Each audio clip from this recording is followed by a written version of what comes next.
사건들이 있습니다. 요한복음의 7대 표적 중에서 6번째 표적에 해당하는 본문입니다. 우리가 흔히 알고 있는 실로암에서 눈먼 거지를 고쳐주는 장면입니다. 시간적인 배경으로 보면 7장에 보여지는 초막절이 끝난 지 얼마 되지 않은 안식일이었고요. 장소는 실로암이라는 명칭이 등장하는 것을 봐서는 예루살렘 근처라고 우리가 생각해 볼 수 있습니다. 그리고 예수님의 공생애 중 이제 마지막 예루살렘 사역할 때라고 볼 수 있고요. 1절을 보면 예수님께서는 길 가실 때 소경된 사람을 보았다라고 합니다. 여기서 본다라고 할 때 이 본다는 능동이에요. 그 말은 어떤 의미인지 아시겠죠? 그 사람이 어떤 눈에 띄어서가 아니라 그 사람이 스스로 고침을 받게 뭔가 나선 상태가 아니라 어떻게 돼요? 예수님이 스스로 그 사람을 찾았다라는 의미가 되어집니다. 아마도 예수님이 그 사람을 바라보시는 시선을 보고 제자들이 물은 것 같습니다. 랍비요, 이 사람이 누구의 죄 때문에 소경이 되었습니까? 자기의 죄입니까? 아니면 부모의 죄일까요? 아마도 이 질문을 통해서 볼 때 이 생각이 이 당시 병 혹은 장애에 대한 일반적인 시선, 인식이었다라고 생각을 합니다. 그러니까 보통 병이나 고난의 원인을 어디서 찾냐 하면 죄의 문제에서 원인을 찾았다라는 것입니다. 근데 사실 이 부분은 어디에서나 사실 보편적이에요. 우리나라도 마찬가지죠. 그죠? 우리나라도 옛날에 병에 걸렸거나 인생에 문제가 생기면 어디에서 원인을 찾았냐면 자신의 죄 혹은 우리는 업이라고 표현하죠. 업의 문제 혹은 조상 때문에 라고 문제를 찾기도 했습니다. 그래서 우리 뭐 이단 쪽에서는 뭐 기독교였다가 이단 쪽에서는 모든 병의 원인은 뭐 귀신 뭐 이렇게 죄의 문제로 끌고 가는 문제도 있죠. 욥기가 그래요. 욥기를 보면 욥의 세 친구가 이런 생각을 가지고 욥과 끊임없는 논쟁을 벌이게 됩니다. 지금 네가 겪고 있는 고난은 다 너의 잘못이야. 죄 때문이야. 물론 이제 욥은 이것에 대해서 항변을 하게 되죠. 물론 고난이나 병이 죄의 문제와 전혀 상관이 없냐라고 할 때 그렇지는 않아요. 분명히 하나님께서 고난과 또는 병, 재앙을 통해서 사람을 징계하시기도 합니다. 그러니까 죄의 문제와 병과 고난이 꼭 연관이 없냐라고 할 때 아니 그렇지는 않아요. 연관이 있을 수도 있지만 모든 병과 모든 고난이 꼭 죄와 연결되어지지는 않는다라는 것입니다. 그러니까 그것이 일반적이나 보편적이지 않다라는 거예요. 만약에 모든 고난과 병이 우리의 죄의 문제라고 하면 우리들은 과거에 얼마나 많은 죄를 지은 자들일까요? 그죠? 우리는 헤아릴 수 없는 죄를 많이 지은 자예요. 그러니까 지금도 이렇게 고난받고 지금도 어렵겠죠. 아니라는 거예요. 왜냐하면 욥기를 보면 여러분들이 기억하시면 욥의 고난은 죄와 상관이 없어요. 일방적인 어떻게 돼요? 시험이었을 뿐입니다. 그러니까 성경은 뭐라고 말하냐 하면 꼭 고난과 이 아픈 병이 죄의 문제와 꼭 연결되어지진 않는다라고 성경이 이미 말하고 있다라는 것입니다. 그러나 이러한 생각은 지금도 물론 가지고 있지만 그 당시에는 매우 보편적인 생각이었다라고 생각합니다. 이러한 질문에 예수님은 뜻밖의 대답을 하시죠. 죄의 문제가 아니라 왜 그러냐 하면 하나님의 일을 드러내시고자 함이라 말씀을 하신다라는 거예요. 그러니까 사실 뭐냐 하면 죄가 아니다. 그 문제보다 뭐에 관심이 있냐면 이 사람을 통해서 하나님의 영광이 어떻게 드러나느냐가 예수 그리스도의 관심이라고 이야기할 수 있다는 것입니다. 그리고 뜬금없이 뭘 말씀하세요? 오늘 본문은 문맥이 상당히 보면 약간 그렇게 깔끔하진 않아요. 예수님은 그 다음에 뭘 말씀하세요? 그렇죠. 낮과 밤에 대해서 이야기하고 그 다음 구절에 뭐라고 딱 얘기하냐면 빛이라 얘기하세요. 나는 누구냐 하면 세상의 빛이야 라고 이야기한다는 거예요. 그러니까 본문이 되게 문맥이 자연스럽지가 않아요. 죄의 문제를 얘기하다가 어떻게 해요? 갑자기 나는 빛이야 라고 이야기를 한다는 것입니다. 그러고 뜬금없이 또 이렇게 어떻게 하세요? 그 말씀을 마치자마자 땅에서 자신의 침을 뱉어가지고 진흙을 이겨 그의 눈에 바릅니다. 그리고 말씀하여 실로암 못에 가서 씻으라 말씀하십니다. 우리 실로암 못은 찬양으로 유명하죠. 굉장히 유명한 찬양입니다. 예루살렘 성에 있는 식수원이에요. 그러니까 약간 우물과 같은 존재라고 여러분들이 생각하시면 됩니다. 언제 만들어졌냐 하면 구약시대 히스기야 왕이 성 밖에 있는 기온 샘물을 성 안으로 끌어들였어요. 지하 수로를 만들어서 이 물을 끌어들였습니다. 그때 만들어진 거예요. 그러니까 왜 만들어졌냐 하면, 왜 그렇게 했냐면 아수르의 산헤드릭 군대가 쳐들어와 예루살렘을 포위하고 장기전을 치룰 때 항상 문제가 되는 게 뭐냐면 물이에요. 그죠? 그래서 전쟁을 대비해서 밖에 있는 샘을 지하 수로를 파서 끌어온 것이 바로 실로암 못이라는 것입니다. 예수님의 말씀대로 실로암 못에 그리고 가서 씻고 밝은 눈으로 돌아오게 됩니다. 자, 이것이 본문이에요. 그리고 본문의 흐름이 그렇게 매끄럽게 전개가 되어지지 않는 것 같은, 뭐냐 하면 약간 선문선답하는 듯한 느낌으로, 제자들은 이걸 대답했는데 예수님은 전혀 다른 것을 대답하는 듯한 모습으로 본문이 전개된다는 것입니다. 자, 왜 본문이 이렇게 전개되어지고 있을까?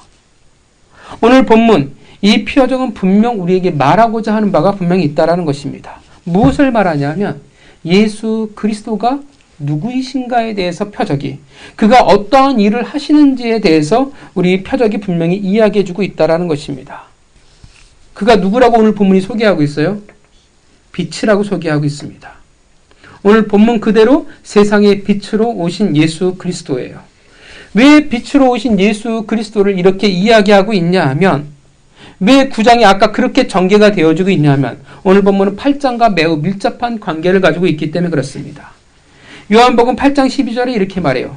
나는 세상의 빛이니 나를 따르는 자는 어두움에 다니지 아니하고 생명의 빛을 얻으리라. 예수님이 자신을 뭐라고 유대인들에게 소개했냐면 나는 빛이야 라고 소개했어요. 그랬더니 요한복음 8장에서 어떤 일이 벌어지게 되냐 하면 예수님을 결국 보면 죽이려고 해요. 예수님이 그 자리를 떠나게 됩니다. 그러니까 죽이려고 한다는 건 어떤 의미가 되어지냐면 나는 빛인데 정작 유대인들은 그 빛을 꺼트려 버리려고 한다라는 것입니다. 그래서 뭘 가져와요? 이제 9장에서 소경을 가지고 있는 거예요. 8장의 결론은 결국 뭐냐 하면 인간 쪽에서는 반응할 수 없다라는 거예요. 그러니까 인간은 할 수 없다가 8장에서 이야기되어지는 거예요. 나는 빛으로 왔는데 어떻게 돼요? 그 빛을 인간들은 볼 수 없다가 8장이에요. 그래서 9장이 어떻게 돼요? 일방적인 모습을 보여준다라는 것입니다. 그러니까 9장에 와서는 내가 붙잡고 내가 하지 않는 이상 어떻게 돼요? 어떠한 방법도 더 이상 없다라고 선언하고 계신다라는 것입니다. 인간이란 어떤 존재냐 하면 8장을 보면 예수님을 빛으로 오셨다면 당연히 인간은 그 빛을 봐야 되는 것이 정상이에요. 근데 빛으로 오신 것만으로 어떻게 돼요? 인간의 문제가 해결되어지지 않는다라는 거예요. 되게 비상식적인 일이죠. 빛으로 오셨으면 사람들은 그 빛을 우러러보고 모든 문제가 해결되어져야 돼요. 근데 8장을 보면 빛으로 왔지만 인간은 스스로 그 빛을 볼 수 없다라가 8장이 되어진다라는 거예요. 이해가 가세요? 자, 어떤 일이 빛으로 오셨지만 그 빛을 보게 만드셔야만 한다라는 것입니다. 그들의 눈을 뜨게 해줘야만, 그들의 눈으로 빛을 보게 해주어야만 비로소 인간은 빛을 볼 수 있는 존재라는 거예요. 그래서 오늘 본문에 누가 등장해요? 소경이 등장하는 거예요. 완벽한 소경이에요. 어떤 소경이에요? 그냥 소경이 아니에요. 어떤 소경이냐면 날 때부터 소경이에요. 날 때부터 소경이란 말은 어떤 의미를 우리에게 줄까요? 빛을 못 본다. 좀 더. 그쵸. 빛이라는 게 어떤지 어떻게 알아요? 몰라요? 아예 모르는 존재예요. 그 전에 어떤 소경은 뭐 과거에 봤을지는 모르겠지만 그저 빛이라는 기억과 존재가 있을지는 모르지만 이 사람은 어떻게 돼요? 빛이라는 존재가 의미가 어떤 느낌인지 아예 모르는 존재 사람이라는 것입니다. 기억도 없어요. 체험도 없어요. 느낌도 없는 사람이에요. 그리고 날 때부터라는 말은 결코 눈이 치유받기가 쉽지 않은 사람이라는 거예요. 더 어디 가깝냐 하면 고칠 수 없는 쪽에 가까운 사람이라고 이야기하고 있다는 것입니다. 즉 8장을 통해서 9장을 그러니까 8장의 그 답으로 지은 9장을 예수 그리스도께서 끌어오고 계시는 거예요. 8장의 답으로 누구를 끌어오고 있냐면 날 때부터 소경된 거지를 끌고 오고 있다는 것입니다. 즉 오늘 본문의 소경, 이 거지 소경은 누구를 이야기를 하냐 하면 바로 우리들의 모습이라는 것입니다. 여러분, 얼마나 비참해요. 날 때부터 소경이에요. 근데 더 비참한 건 뭐냐면 거지예요. 부모가 있지만 거지라는 거예요. 비참한 삶을 살아가는 자라는 것입니다. 빛도 볼 수 없고 삶을 위해 하루하루 구걸하며 살아가는 존재. 바닥인데 더 바닥인 삶을 살아가는 존재라는 것입니다. 이게 바로 누구냐 하면 바로 우리라고 이야기하고 있는 것입니다. 빛을 볼 수 없고 알지 못하기에 바닥인 삶을 살아갈 수밖에 없는 존재, 스스로 빛을 인지할 수도 없고 빛을 볼 수도 없는 존재. 우린 그런 삶을 살아가는 존재라는 것입니다. 우리는 바닥의 인생이에요. 빛으로 예수 그리스도께서 이 땅 가운데 오셨지만 우리는 그 빛을 인지할 수도 없고 필요로 하지도 않고 우리는 그 빛을 볼 수도 없는 존재로 살아가는 자들이라는 것입니다. 오늘 본문의 특징이 뭡니까? 아까 능동이라고 그랬죠. 소경이 원했을까요? 눈뜨기를? 그렇죠. 하나님 일방적으로 찾아가셨어요. 소경이 그 어떤 요청도 없었어요. 눈이 뜨기를 원합니다. 그 전에 그런 게 있었잖아요. 다윗의 자손이여 외치잖아요. 우리의 눈을 뜨게 하소서 외치잖아요. 근데 이 소경은 어떻게 돼요? 원하지 않았어요. 사실 빛이 뭔지도 몰라요. 그 어떤 바램도 없었어요. 말하지도 않았었어요. 믿음이 있었을까요? 믿음도 없었어요. 다윗의 후손 예수 그리스도는 그들은 믿음이 있었어요. 그런데 이들은 믿음조차도, 그러니까 이 소경은 믿음이라는 것도 없었어요. 예수 그리스도에게 아무것도 바라지 않아요. 아무것도 원하지 않는 상태라는 것입니다. 마치 언제 우리 모습 같아요? 예수 그리스도를 만나기 그 전에 우리 예수 그리스도에게 무엇을 원했을까요? 바랬을까요? 그렇다고 예수 그리스도께 그 전에 없었을까요? 여전히 빛으로 오셨음에도 불구하고 어떻게 돼요? 우리는 아무것도 바라지 않고 아무것도 요청하지 않고 그 삶을 살아가는 존재였다라는 것입니다. 그런 그를 예수 그리스도께서 어떻게 하십니까? 나는 주목하지 않는데, 나는 원하지 않고 바라지 않는데 예수 그리스도께서 먼저 우리를 주목하신 거예요. 그리고 일방적으로, 나는 원하지도 않아 사실은 않았는데 일방적으로 눈을 뜨게 하셨다라는 것입니다.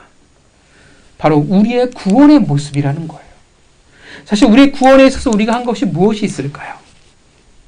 원래 우리는 바람이 없었어요. 그런 우리를 예수 그리스도께서 일방적으로 찾아오셔서 우리의 눈을 뜨게 하시고 진리를 마주하게 하신 거예요. 우리는 구원을 착각하면 안 됩니다. 우리의 스스로의 선택이었다고 착각하면 안 돼요. 내가 정말 믿을까 말까 이것을 내가 오랜 고민 끝에 내가 선택했다라고 착각하면 안 된다라는 거예요. 구원에 대한, 진리에 대한 내가 갈증을 품고 내가 그것으로 예수 그리스도를 찾아갔어 라고 생각할지 모르지만 아니에요. 사실 그것도 어떻게 돼요? 예수 그리스도께서 내 인생에 개입하셨으니까 그것이 가능한 것입니다. 믿으십니까? 우리의 구원은 우리가 이뤄나갈 그 어떠한 사실도 근거도 우리에게 없었다라는 것입니다. 사실 최소한의 것도 우리는 없었어요. 일방적인 예수 그리스도의 은혜였습니다.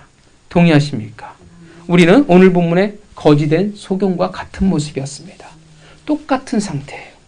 빛이 존재하고 있음에도 불구하고 빛을 인식할 수도 없고 빛을 볼 수도 없는 상태, 알지 못하며 그렇게 살아가는 존재였습니다. 일방적인 그의 은혜가 있었어요. 실로암도 누가 갈 수 있는 거예요? 누가 가서 실로암의 고침을 받을 수 있어요? 보내심을 받은 자가 가는 거예요. 그렇죠? 보내심을 받지도 않는데 실로암에 갔다고 해서 눈이 떠질까요? 아니에요.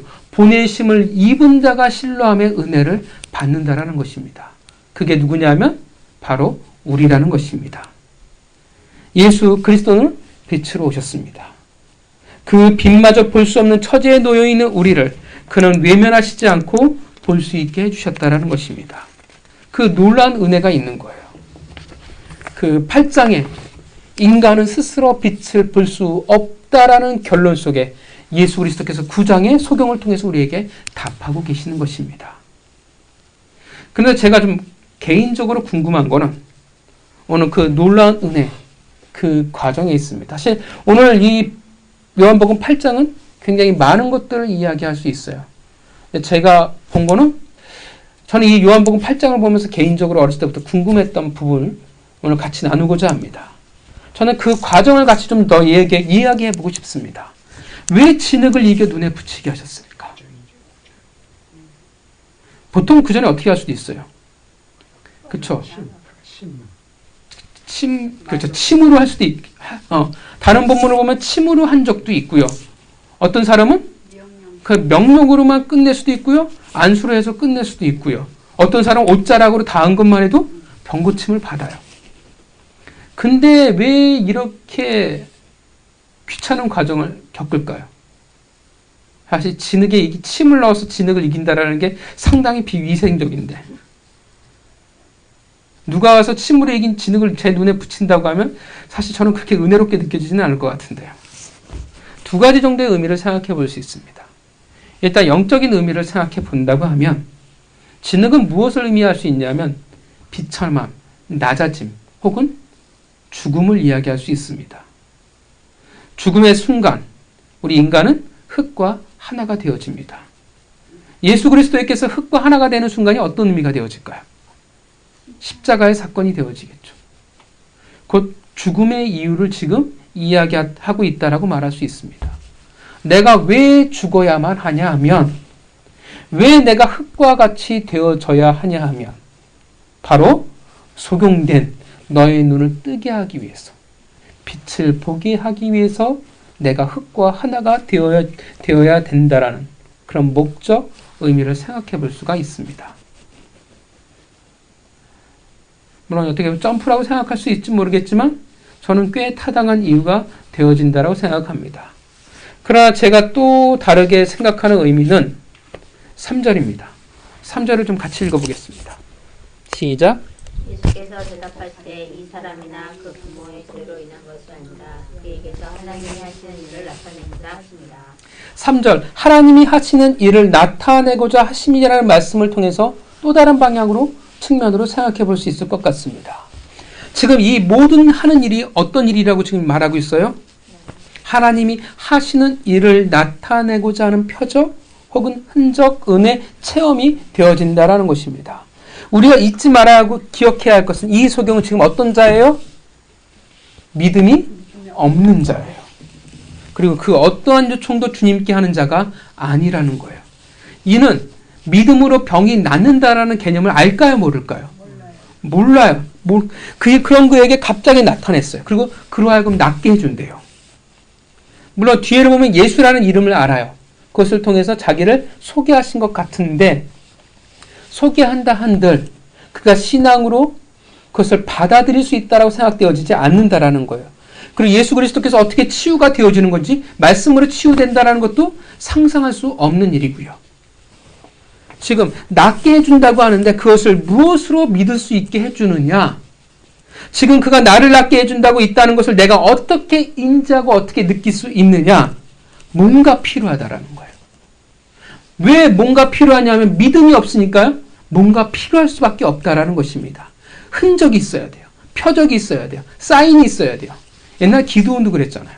예수님이 기도원이 불렀을 때 어떻게 해야 돼요? 기도하잖아요. 하나님, 부르신 게 맞으면 저에게 표적을 보여주세요. 사실 표적을 보여달라는 것은 신앙이 내가 그게 좋지 않습니다라는 뜻과 같습니다. 그러니까 좋은 의미는 사실은 아니에요. 그러니까 믿음이 없지만 지금 이 사람이 지금 나를 낫게 해주기 위해서 뭔가를 하고 있구나. 장난이 아니겠구나. 뭔가 있겠구나. 느껴야 된다라는 거예요. 뭔가 알아야 된다라는 거예요. 그럼 그 사람이 알기 위해서 어떻게 해야 되겠어요? 말씀을 하는 게 그 사람이 알 수 있겠어요? 믿을 수 있겠어요? 뭔가 이 사람이 나를 통해서 지금 뭔가 하고 있구나를 느끼게 해줘야 된다라는 거예요. 그러니까 내가 오감으로 뭔가를 그러니까 믿음이라는 거 오감을 떠난 영역이잖아요. 그죠? 이거는 수준이란 말이에요. 근데 믿음이 없는 사람은 이 수준이 없기 때문에 반드시 뭐로 가야 되냐면 오감으로 가야 돼요. 뭔가 만질 수 있고 뭔가 느낄 수 있고 내가 깨달을 수 있도록 과정이라는 오감을 통한 과정이 반드시 존재해야 된다는 것입니다. 이 사람이 내 눈에 지금 뭔가 하고 있구나. 뭔가 내가 작업을 지금 하고 있구나. 신뢰함에 뭔가 있겠구나. 라는 기대라는 것들이 분명 존재해야 된다라는 것입니다. 우리는 믿음을 통해 그것이 가능하겠지만 이 사람은 오감을 통해서 표적을 통해서 뭔가 그가 느낄 수 있는 것을 통해서 가능하다라는 것입니다. 하나님이 하시는 일을 나타내고자 하는 그 표적에 대한 체험이 이 사람에게는 필요한 것입니다. 그러니까 이 사람이 눈먼 소경이 이해할 수 있는 수준에서 이해하게 만들어야 한다는 것입니다. 그래서 뭘 하냐면 잊을 수 없는 경험을 지금 하게 하는 거예요. 우리는 보통 이걸 뭐라고 표현하냐면 체험이라고 표현을 하죠. 그래서 예수님은 종종 우리가 이해할 수 없는 방법을 사용하시기도 해요. 마가복음 7장 33절을 보면 귀머거리를 어떻게 치유하시냐면 손가락을 그의 양귀에 놓고 그의 침을 뱉어서 그의 혀에 대셔요. 도저히 이해할 수 없는 방법이죠. 그죠? 굉장히 지저분합니다. 또 다른 소경 마가복음 8장 23절을 보면 직접 그의 눈에 침을 뱉어요. 그리고 안수하십니다. 문둥병자 마태복음 8장을 보면 그의 몸에 직접 손을 대어서 치유하시고 혹은 또 때로는 말씀으로 치유하시기도 합니다. 또 이 소경만을 놓고 하는 것도 아니에요. 주위에 있는 제자들이나 이 모든 사건을 지금 보고 있는 자들에게도 이 체험은 동일한 거예요. 소경이 눈에 진흙을 바르고 있는 이 상황, 이 모습이 얼마나 우습겠습니까? 그죠? 근데 이 모습이 그들에게 동일한 체험이 되어진다라는 거예요. 소경이 여러분 눈이 안 보이잖아요. 근데 그 눈에 진흙을 바르고 걷는 모습을 생각해 보세요. 지팡이를 딛고 그가 걸어 나가겠죠. 마치 소경이 더 어떤 모습이 되어져요? 마치 더 소경이 되어진 듯한 모습이라는 것입니다. 얼마나 주목할 수밖에 없을까요? 더 볼 수밖에 없는 상태가 되어지고 많은 이들에게 기대가 되어질 수밖에 없는 시간이 되어질 것입니다. 그리고 그 상황 속에서 하나님이 원하신 하고자 하는 일들이 드러나게 되는 것입니다. 하나님은 종종 우리에게 놀라운 은혜의 체험을 하게 하십니다. 왜냐하면 체험에는 유익이 있기 때문에 그렇습니다. 동의하시죠? 체험은 여러분 어떻습니까? 잊을 수 있을까요? 없을 수 있을까요? 그러니까 잊기도 하는데 웬만하면 잊기가 참 어려워요. 그래서 우리는 체험이라고 합니다. 그래서 우리는 종종 기독교를 뭐라고 표현하냐면 체험의 종교라고 표현합니다. 왜냐하면 살아계신 하나님을 내가 대면하기에 살아계시기 때문에 일어날 수밖에 수많은 일들이 있기 때문에 그렇습니다. 은혜의 놀라운 체험들은 우리의 인생에 어떻게 되어져요? 여러분 체험을 하게 되면 여러분 어떻게 되어집니까? 변하죠. 우리 인생의 새로운 계기를 갖게 되어집니다. 또 여러분 체험이 어떤 우리에게 유익이 되어집니까? 인생의 놀라운 계기가 되어지고 또 어떤 우리에게 유익이 있어요? 여러분 믿음이 항상 좋으십니까? 안 좋죠. 그때 여러분들을 붙들고 있는 것들이 무엇이 있겠습니까? 말씀도 있고 신앙의 수준도 있겠지만 때로는 체험이에요. 왜냐하면 거부할 수 없으니까. 그건 내가 했으니까. 여러분들에게 수많은 체험들이 있을 줄 믿습니다. 그러니까 그 체험 때문에 내가 결국 한 발짝만 넘어가면 예수 그리스도를 떠날 수 있을 것 같은데 떠나지 못하는 이유가 되어지기도 할 것입니다. 왜냐하면 체험은 내가 잊을 수 없는 내가 경험한 분명한 인지이기 때문에 그렇습니다. 믿음이 있으나 믿음이 없으나 체험이라는 것은 내가 인지할 수 있는 수준에서의 그 놀라운 경험이라는 것은 내 오감으로 느꼈던 그것은 결코 잊을 수 없는 것들이기 때문에 그렇습니다. 아마도 우리가 오늘날 우리에게 있어서 여러분들이 겪으신 체험을 이야기한다면 오늘 이 하루라는 시간들이 부족할 거라 생각을 합니다. 여러분 소경이 뭐라고 말합니까? 11절을 보면 같이 읽어볼까요? 11절 읽겠습니다. 시작. 예수라 하는 그 사람이 진흙을 이겨 내 눈에 바르고 나더러 실로암에 가서 씻으라 하기에 가서 씻었더니 보게 되었노라. 예수라는 사람이 진흙을 이겨 내 눈을 바르고 나더러 실로암 못에 가서 씻으라. 여러분 지금 이 11절 이 상태에서 이 사람에게 믿음이 있을까요? 없을까요? 없어요. 병고침을 받았지만 이 사람 믿음이 없어요. 왜냐하면 예수 그리스도가 누구인지에 대해서 알아요? 몰라요? 몰라요. 아는 거는 이 사람 말 들었더니 병고침을 받았어밖에 없다라는 거예요. 그에게 믿음이 없어요. 믿음이 없는데 뭘 기억하고 있어요? 뭘 분명히 가지고 있어요? 예수라는 사람이 나에게 했던 일은 분명히 가지고 있다라는 거예요. 눈에 진흙을 이겨 바르고 실로암 모에 가서 했더니 나았더라는 사실, 이 경험, 이 체험은 믿음이 없지만 어떻게 돼요? 분명히 이 소경이 가지고 있는 사실이라는 것입니다. 왜냐하면 그가 그 몸으로 느꼈던 일이기 때문에 그래요. 그가 몸으로 만났던 기적과 표적과 체험이기 때문에 그렇다라는 것입니다. 믿음은 없지만 중요한 것은 그의 수준에 있어 인지할, 분명히 기억할 수밖에 없는 무언가가 이제는 그에게 확실히 있다라는 것입니다. 잊을 수 없는, 말할 수밖에 없는 체험이 그에게 있습니다. 하나님은 종종 우리에게 놀라운 이러한 체험을 우리에게 주십니다. 여러분 모든 인생에 보면, 걸쳐서 보면 잊을 수 없는 놀라운 순간들이 여러분의 인생에 분명 있을 거라 생각합니다. 체험의 순간들, 기억할 수밖에 없는 인생의 시간들이 우리에겐 분명히 있습니다. 다양한 방법으로 자신을 통해서나 혹은 다른 이들을 통해서 우리는 하나님이 하시는 일을 나타냄을 체험하고 알아간 순간이 우리에게 분명히 있다는 것입니다. 그 체험과 그 체험을 시작으로 혹은 바탕으로 어떤 일이 생기기 시작하냐면 우리는 신앙이라는 것 혹은 예수 그리스도를 알아가는 그 믿음의 놀라운 일들이 우리 가운데 일어나게 된다는 것입니다. 그래서 우리에게 체험이라는 것은 매우 소중합니다. 왜냐하면 앞서 이야기했지만 결코 부정할 수 없는 내가 그것을 인지한 순간들이기 때문에 그렇습니다. 인간들에게 있어서 경험과 체험이라는 건 매우 중요해요. 경험과 체험을 통해서 어떻게 하냐면 자신의 삶을 만들어가기 때문에 그렇습니다. 그 경험과 체험이라는 것이 때로는 자신의 한계, 선을 그어주기 때문에 그렇습니다. 잊을 수 없는 그 순간들을 통해서 우리는 배우고 자라나는 존재이기 때문에 그래요. 그리고 그 체험을 통해 우리의 인지의 영역이 달라지기 때문에 그렇습니다. 은혜의 그 놀라운 순간들, 체험, 부인할 수 없는 증거들, 그것들이 있다면 우리는 아무리 신앙이 내가 다운된다 할지라도 그것을 통해 일어날 수 있는 힘을 우리는 찾을 수 있습니다. 때로는 수많은 의심 속에 믿음을 지켜나갈 수 있는 우리의 훌륭한 방패가 되어지기도 합니다. 그래서 많은 체험이 우리에게 있는 것이 좋습니다.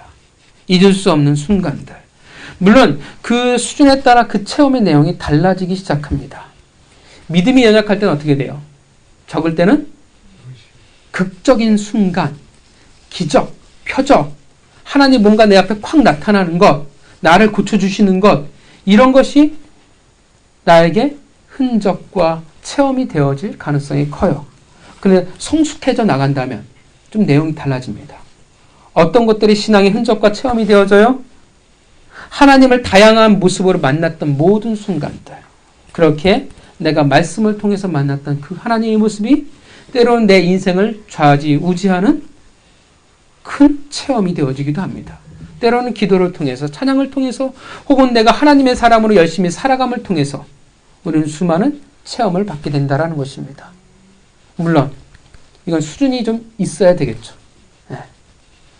처음에는 단지 어떤 기적과 같은 모습, 표적만이 내 인생의 체험처럼 느끼겠지만 성숙해져 간다고 하면 다양한 하나님의 모습을 닮아감을 통해서, 만남을 통해서 우리는 수많은 체험을 누리게 된다는 것입니다. 중요한 것은 우리에게 많은 체험이 있다는 것이 좋다는 것입니다. 저는 방언의 유용성이라고 저는 생각을 합니다. 저는 왜 방언을 해야 되냐 하면 의무는 아니에요. 왜냐하면 방언은 하나님의 선물이기 때문에 주시지 않으면 방언은 못하는 거예요. 그러니까 그것을 가지고 신앙을 판단할 수는 절대 없습니다. 근데 하면 좋은 이유는 뭐냐면 영성이 좋아진다 이 개념을 다 떠나서 이런 측면, 하나님이 나와 함께 하신다라고 쉽게 느낄 수 있는 측면에 있어서 저는 방언이 매우 유용하다고 생각을 해요. 그러니까 하면 좋다라고 생각합니다. 왜냐하면 방언하는 내 모습을 통해서 하나님이 나와 함께 하구나라고 수준은 떨어질지 모르지만 내가 인식하기 때문에 도움을 얻을 수 있기 때문에 그렇습니다. 근데 중요한 것은, 체험을 할 때 중요한 것은 보편화시켜서는 안 된다라는 거예요. 일반화시키면 안 된다라는 거예요. 여러분, 진흙을 눈에 이겨서 치유한 사건은 오늘 본문의 이 사건이 유일합니다. 그죠? 예수님이 다른 데 가서도 또 그렇게 하시지 않았어요. 이것을 보편화시켜서 일반화시켜서 모든 치유는 침을 뱉어가지고 눈에 이겨서 붙여야 돼 라고 일반화시킨다고 하면 이것이 맞아요, 틀려요? 틀릴 수밖에 없어요. 다양한 그 수준에 맞게 방법이 존재한다라는 거예요. 이것을 우리가 주의해야 돼요. 체험은 우리가 너무나 소중한 것이기 때문에 혹은 너무나 극적인 것이기 때문에 어떻게 착각하냐 하면 이 체험에 맞춰서 모든 사람을 동일화시켜버리는 거예요. 모든 사람은 이것을 경험해야 돼. 모든 사람은 이렇게 되어야 된다고 쉽게 착각한다라는 거예요. 이 체험이라는 극히 개인적인 것입니다. 그죠? 이 눈먼 소경을 위한 예수 그리스도의 개인에 맞춰진 표적과 체험이에요. 이것을 모든 이들을 향한 것이라 생각하면 안 된다라는 것입니다. 중요하고 중요하지만 더 주의할 것은 이 체험의 목적이 있다라는 것을 결코 놓쳐서는 안 된다라는 것입니다. 여러분, 많은 체험을 한 사람이 믿음이 좋을까요? 나쁠까요? 그렇죠. 사실 많은 체험을 했다면 그 은혜의 순간들이 있다면 당연히 믿음이 좋아져야 되는 것이 당연하지만 그런데 실상 우리가 많이 겪어봐왔지만 많은 체험을 한 사람들 혹은 은사자를 본다면 꼭 믿음이 좋다라고 이야기할 수 있을까요? 꼭 그렇다고 답할 수 없다라는 것을 우리는 알고 있습니다. 왜냐하면 그들은 체험의 목적을 잃어버렸기 때문에 그렇습니다. 혹은 그 체험, 개인적인 체험을 너무나 일반화시키려고 하기 때문에 그렇다라는 것입니다. 그러니까 많은 은사자들의 착각이에요. 개인적으로 하나님이 하신 말씀을 공동체 전체를 향한 기준이라 생각하고 그것을 떠버릴 때가 있다라는 거죠. 체험의 목적을 잊었다라는 거예요. 소경이 뭐라 말합니까? 예수님을 다시 만났을 때 소경이 뭐라고 말을 할까요? 36절을 볼까요? 36절을 보겠습니다. 체험의 목적이 뭘까요? 36절 읽겠습니다. 시작. 대답하여 이르되 주여 그가 누구시오니까 내가 믿고자 하나이다. 38절 볼까요? 읽겠습니다. 시작. 예수께서 이르시되 내가 그를 보았거니와 지금 너와 말하는 자가 그이니라. 38절. 주여 내가 믿나이다 하고 절하는지라. 자, 뭐라고 말해요? 자, 없었어요. 믿음이라는 것이 없었고 어떻게 돼요? 체험을 했어요. 눈을 뜨게 됐어요. 무엇을 기억하냐 하면 그의 말씀을 따라갔더니 내가 나았어라는 사실만을 가지고 있었어요. 그 체험만을 가지고 있었어요. 그리고 예수님이 다시 그를 찾아왔어요. 뭐라고 말합니까? 36절 믿고자 하나이다. 38절 뭐라고 말합니까? 제가 믿습니다. 여러분, 왜 우리에게 잊을 수 없는 놀라운 은혜의 순간들 하나님이 하시는 일을 나타내 주십니까? 왜요? 우리로 하여금 믿게 하기 위해서, 우리에게 믿음을 가지게 하기 위해서, 믿음이라는 영역과 그 관계 가운데 이런 새로운 존재가 하기 위해라는 것입니다. 새로운 관계로 살아가게 하기 위함이라는 거예요. 믿음이 없는 존재에서 믿음이라는 새로운 관계 가운데 살아가게 하기 위해서 하나님은 우리에게 당신이 하시고자 하는 일을 나타내고 드러내신다라는 것입니다. 처음에 유용함에 대해서 우리는 너무나 잘 알아요. 믿기 시작한 이후에도 여전히 처음은 우리에게 소중합니다. 우리의 믿음이 흔들리지 않기 위해서 부정할 수 없는 순간들이 분명 우리에게 있으니까 믿음이라는 것으로 나아가기 위해서 하나님은 우리에게 표적과 이산을 행하실 때가 있고 우리에게 놀라운 이적을 혹은 놀라운 은혜를 우리에게 베풀어 주사 잊을 수 없는 경험과 잊을 수 없는 체험을 하게 하신다라는 것입니다. 체험은 나를 높게 만드는 것이 아니에요. 내가 이것을 체험했으니까 너희들은 다 나를 따라와 라고 주시는 것이 아니라 체험은 하나님을 알아가게 하기 위해서 그를 만나고 그의 믿음 가운데 살아가게 하기 위해서 우리에게 주신 계기라는 거예요. 그것이 목적이라는 거예요. 믿음 가운데 살아가게 하기 위해서 새로운 존재로 살아가게 하기 위해서 믿음이 없는 존재였는데 하나님과 아무 상관없는 관계였는데 이제는 하나님과 상관 있는 자로 살아가게 하기 위해서 우리들에게 놀라운 은혜의 순간들을 하나님이 하시고자 하는 일들을 우리에게 나타내신 것입니다. 문제는 많은 이들이 그 체험과 그 표적 그 자체에 멈춰져 있다는 게 문제예요. 목적을 잃었어요. 하나님이 왜 나에게 그런 은혜의 순간들을 주셨는지 그것을 잊어버린 채 믿음과 순종으로 나아가야 되는데 그것을 잊어버린 채 그것에 묶여버리고 말았다는 것입니다. 그래서 어떻게 돼요? 또 하나의 놀라운 순간들만을 기대하며 살아가요. 그리고 그것이 마치 내 수준이라고 생각을 해요. 놀라운 이적을 베풀어 주셨어요. 그랬더니 나는 신령한 존재라고 생각을 한다라는 거예요. 그래서 교회도 그렇게 생각을 해요. 목적이 있는데 목적대로 살아가지 않아요. 믿음으로 가야 되는데 믿음으로 가지 않고 결국 어디로 가요? 자꾸 현상으로 가요. 하나님이 왜 오감을 느끼게 해줬고 왜 현상을 주셨어요? 원래 그 수준이 그밖에 안 됐으니까. 빛으로 오셨지만 빛을 볼 수 있는 실력도 안 되고 믿음도 없으니까 현상을 주신 거예요. 오감으로 느끼게 해주신 거예요. 그럼 오감을 떠나서 이제는 무엇으로 가야 돼요? 믿음으로 가야 돼요. 그런데 많은 이들이 어떻게 착각을 하냐면 여전히 그 자리에 멈춰서 또 하나의 현상만을, 또 하나의 내가 느낄 수 있는 오감만을 바라며 살아간다라는 거예요. 믿음으로 가야 되는데 자꾸 현상으로 가버려요. 더 많은 은혜의 순간들을 체험을 구하며 살아갈 뿐이라는 것입니다. 여러분, 이들이 과연 어찌 말씀의 감동이라는 것을 알 수 있을까요? 말씀 속에 만난 하나님이 내 인생의 표적과 이적과 체험이 되어진다는 것을 어찌 이들이 깨달을 수 있을까요? 여러분, 이들이 어찌 믿음이라는 어떻게 보면 재미없는 삶을 살아갈 수 있을까요? 또 다른 자극적인 것, 또 다른 기적을 구하며 살아갈 뿐이에요. 여러분, 유대인의 특징이 뭐였는지 아십니까? 그들은 표적만을 구하는 자였어요. 여러분, 지금 예수 그리스도께서 쭉 베풀어 주신 이 표적들이 과연 무엇을 말하는 거예요? 메시아 시대가 도래했다라는 걸 얘기해 주잖아요. 이미 구약에 보면 이미 수많은 메시아가 도래할 때 일어날 기적들에 대해서 쭉 설명을 해요. 그럼 그 표적을 보면 뭐로 나가야 돼요?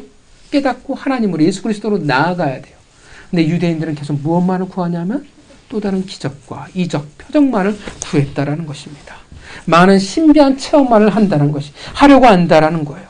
마치 그들의 신앙의 목적이 뭐로 바뀌냐면, 무엇이 전부인 것처럼 보이냐면 더 많은 신비한 것을 체험하는 것이 신앙의 목적과 수준이라 착각하며 살아가는 것처럼 보인다라는 것입니다. 여러분, 우리의 신앙은요, 체험이 우리의 목적이 될 수 없습니다.